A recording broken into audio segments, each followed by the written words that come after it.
85 مليون واحد، يعني 3 المرات اللي سكان غادي المغرب. يستافد. طبعا.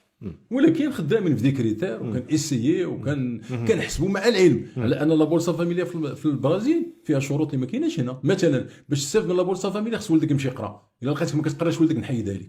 دابا هذا الشرط ما بقاش في المغرب لانه كان في التيسير، كان في التيسير ولاو الدعم هذيك 500 درهم قريه ولا ما تقريش. ثانيا بالنسبه لا بورصه فاميليا فاش دار ديك لا سيبفونسيون فينونسيير دارت باش تقضي على العمل غير اللائق. مثلا انا كنعطيك 500 درهم مثلا في المغرب، غادي انت باغي تخدمني ب 300 درهم الشهر، ما نخدمش معاك.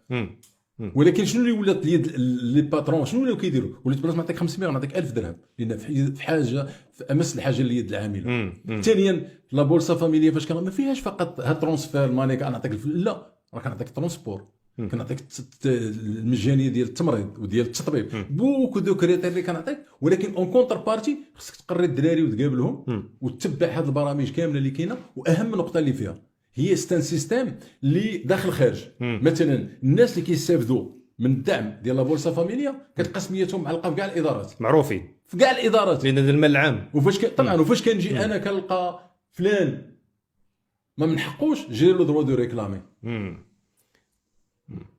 كنقول هذا راه ما حقوش ياخذ دعم وكيستافد، دونك لان كندافع على المال العام ديالي.